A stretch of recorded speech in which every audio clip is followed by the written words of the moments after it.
Hi friends, welcome to Sandhya குட்டி channel. இன்னைக்கு நம்ம சேனல் மூலமா ஒரு சூப்பரான கிறிஸ்பியான ரொம்ப நாளைக்கு கெட்டு போகாத அளவுக்கு உளுந்து முறுக்கு எப்படி செய்யுதுன்னு சொல்லிட்டு நம்ம பார்க்கலாங்க.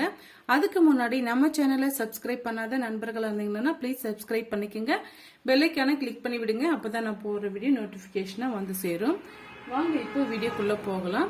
அதுக்கு பாத்தீங்கன்னா நான் 1 கப் அளவுக்கு நான் வந்து உளுந்தை எடுத்து 2 மணி நேரமா ஊற வச்சிருக்கேன்.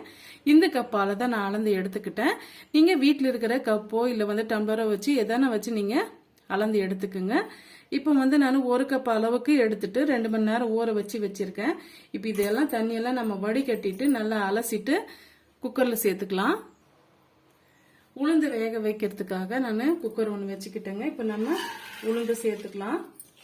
நீங்க டைரக்டா அரைச்சிட்டு கூட அரிசி மாவு சேர்த்துக்கலாம். அப்படி இல்லைன்னா வந்து இது போல சேர்க்கும் போது அதிக நாட்கள் வந்து கெட்டு போகாம இருக்கும் முறுக்கு. அதனாலதான் நம்ம வேக வச்சு எடுத்துக்கிறோம். உங்களுக்கு எது போல வந்து ஈஸியா இருக்கோ அது போல நீங்க சேர்த்துக்குங்க. அதிக நாள் வந்து நீங்க ஸ்டோர் பண்ணி வச்சு சாப்பிடணும்னு நினைச்சீங்களா உளுந்தை இது போல நீங்க வேக வச்சு எடுத்து அரைச்சிட்டு அதுக்கு பின்னாடி வந்து நீங்க அரிசி மாவா சேர்த்து நீங்க முறுக்கு செய்தீங்களா அதிக நாட்களுக்கு நம்ம வச்சிருந்து சாப்பிடலாங்க. இப்போ வந்து இதை நம்ம தண்ணி அளந்துட்டு இதுக்கு சேர்த்துக்கலாம். ஃபர்ஸ்ட் வந்து நம்ம எந்த கப்பால அளந்து எடுத்துக்கிட்டோமோ அதே கப்பால 1 கப் அளவுக்கு நான் வந்து தண்ணி சேர்த்துக்கிறேன். இந்த 1 கப் அளவுக்கு தண்ணியே வந்து கரெக்டா இருக்கும். 1 கப் அளவுக்கு உளுந்து 1 கப் அளவுக்கு தண்ணி இது வந்து கரெக்டா இருக்குங்க. இப்ப இது 4 விசில் விட்டு நம்ம எடுத்துக்கலாம். நல்லா வந்து பூ போல வெந்து வந்து இருக்கணுங்க. மீடியமான ஃப்ளேம்ல வச்சு நீங்க 4 விசில் விட்டு எடுத்துக்குங்க. வெந்து வந்த பிறகு நம்ம பார்க்கலாம். பாருங்க 4 விசில் விட்டு நம்ம எடுத்துக்கிட்டோம். நம்ம சேர்த்துன தண்ணியும் உளுந்தும் நல்லாவே சூப்பரா வெந்து வந்திருக்கு. இது நல்லா வந்து முழுமையா ஆறி வரட்டுங்க. நான் வந்து நல்லாவே ஆற வச்சு எடுத்துக்கிட்டேன். இப்ப இது மிக்சி ஜார்ல போட்டு நல்லா வந்து நைஸா அரைச்சி எடுத்துட்டு வந்துடலாம். தண்ணி எதுவும் சேர்க்க வேண்டாம். சப்போஸ் வேணும்னா தண்ணி தெளிச்சிட்டு அரைச்சி எடுத்துட்டு வந்துருங்க.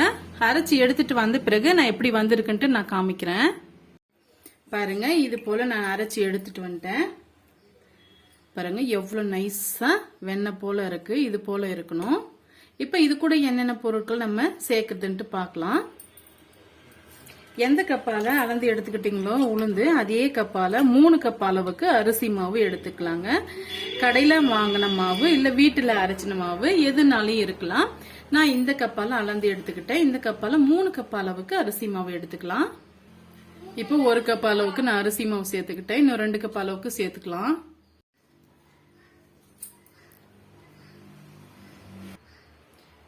இப்ப பாருங்க 3 கப் அளவுக்கு நான் அரிசி மாவு சேர்த்துக்கிட்டேன். இந்த முறுக்குக்கு தேவையான அளவுக்கு நம்ம உப்பு சேர்த்துக்கலாம். நம்ம இதுவரையில நம்ம உப்பு சேர்த்துக்கல. நான் இந்த அளவுக்கு வந்து உப்பு சேர்த்துக்கிறேன். நீங்க பார்த்துட்டு சேர்த்துக்குங்க. 1 டீஸ்பூன் அளவுக்கு சேர்த்துக்கிட்டேன். இது கூடவே பிளேவருக்காக கருப்பு எள் வந்து சேர்த்துக்கலாம். சாப்பிடும் போது ரொம்பவே டேஸ்டியா இருக்கும். இது கூட நம்ம ஓமம் சேர்த்துக்கலாம். அரிசியும் உளுந்தும் வாயுன்றதுனால ஓமம் கண்டிப்பா நீங்க சேர்த்துக்குங்க. ரொம்ப டேஸ்டியா இருக்கும். ஜீரணமும் நல்லா ஆகுங்க. 1 டீஸ்பூன் அளவுக்கு ஓமம் எடுத்து நல்லா கைகளால பிரஸ் பண்ணி விட்டுக்குங்க. அப்ப இன்னுமே நல்லா வாசனையா இருக்கும்.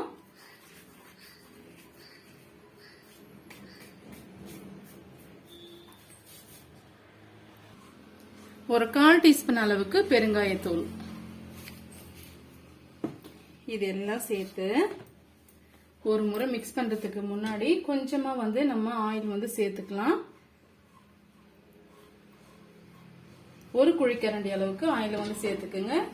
இப்ப எண்ணெய் வந்து தண்ணி சேர்க்காம ஃபர்ஸ்ட் வந்து பிசைஞ்சு பாருங்க. இதுவே கரெக்டா இருக்கும். சப்போஸ் வந்து தண்ணி பத்தலைன்னா தண்ணி தெளிச்சிட்டு பிசைஞ்சு எடுத்துக்குங்க.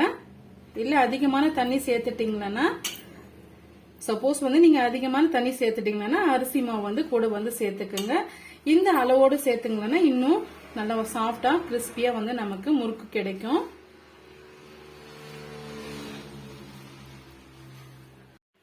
பாருங்க மாவு வந்து இது போல நான் பிசைஞ்சு எடுத்துக்கிட்டேன். இப்ப இது ஒரு ஓரமா இருக்கட்டும். அதுக்கான எண்ணெயை வந்து நம்ம காய வச்சுக்கலாம். பொரிக்கிறதுக்காக தேவையான அளவுக்கு ஆயில் வந்து நம்ம சேர்த்துக்கிட்டோங்க. 3 கண்ணு இருக்கிற அச்சுல வந்து இது போல நம்ம சேர்த்து வச்சுக்கிட்டோங்க. உங்களுக்கு எந்த அச்சு வேணுமோ அதுல வந்து நீங்க செய்து எடுத்துக்குங்க. இப்போ இது போல நீங்க கைகளாலையும் எடுத்து போட்டுக்கலாம். அப்படி இல்லைன்னா வந்து டைரக்டா இது போல பிளேட்லயும் இது போல சேர்த்து விட்டீங்கன்னா சீக்கிரமாவே பிரிஞ்சு விடும்.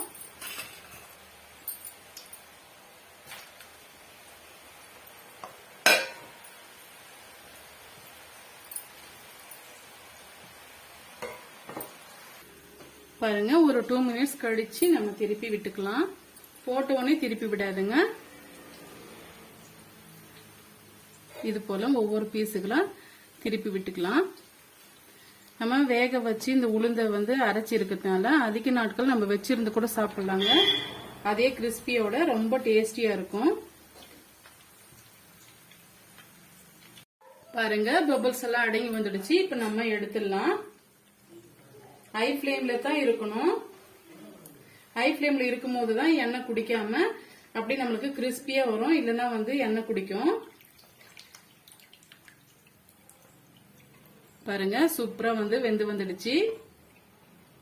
இதே போல எல்லா பீஸுகளையும் நம்ம செய்து முடிச்சிட்டு பார்க்கலாங்க.